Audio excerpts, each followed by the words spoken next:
I found myself the other day feeling uneasy and not knowing why. I don't know if this has ever happened to you, but there was this feeling that something wasn't quite right, that I needed to address, but I couldn't think what. And then I had to kind of rack my brain and think about, well, what was causing that unease? And then it dawned upon me it was a thought about something that I was contemplating and concerned about. And then when I had the thought, the feeling of uneasiness increased. But it struck me that I had the feeling of unease without remembering what the trigger was, without knowing what the cause of that unease was. In other words, I had to work at trying to remember what the thought was that caused that feeling. And it struck me that these feelings do seem to have a life of their own. Like, cut off from the stimulus, which would be the thought,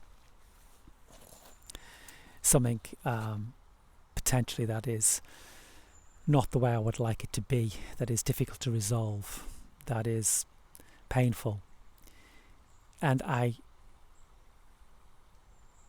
aware of that, and I think about that, and it causes a feeling of disquiet and, I suppose, suffering in a way. There is an uneasiness there that I want to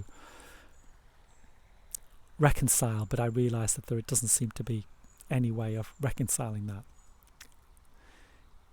And so it's a situation that I wish was different. But the point I'm making here is that often I catch myself feeling uneasy. The emotions aren't at peace. That I feel there's a disquiet. There's a niggling issue, but it's at the back of my mind, and often I can't remember sometimes what that issue is. It might be just something that that day that is going to be resolved, for instance. And so the uneasiness, the embodied emotive disquiet seems to have a life of its own. Like, I felt that, and then I thought, why am I feeling that? And then I was trying to remember what the cause was, and for quite some time I couldn't remember what the cause was. So I reflected upon that. This is what I call contemplation, incidentally. We've talked about meditation in the past, and I try to evaluate and witness what is happening internally within my own perception, within my own thoughts and my own emotions, and to see what exactly is happening there. And so this is something that I thought I'd mention. There isn't any resolution here, and I'm not building to a conclusion or some sort of insight, although perhaps that might come in this recording. But it struck me that this feeling of disquiet, which was an embodied emotion, it was a feeling in the sort of stomach or possibly chest, seemed to be there with a life of its own, existing and affecting me, when of course I was unaware of, at that time, what caused it. I couldn't remember what had caused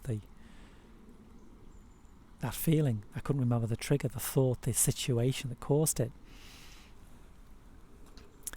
I suppose this is a definition of the subconscious, I guess.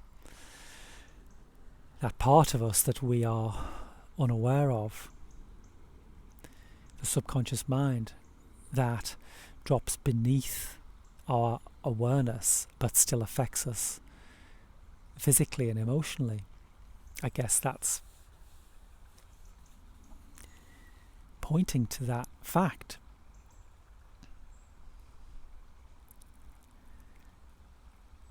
So I was able to remember the specific reason for feeling like that, and then when I remembered it, of course it fed that emotion.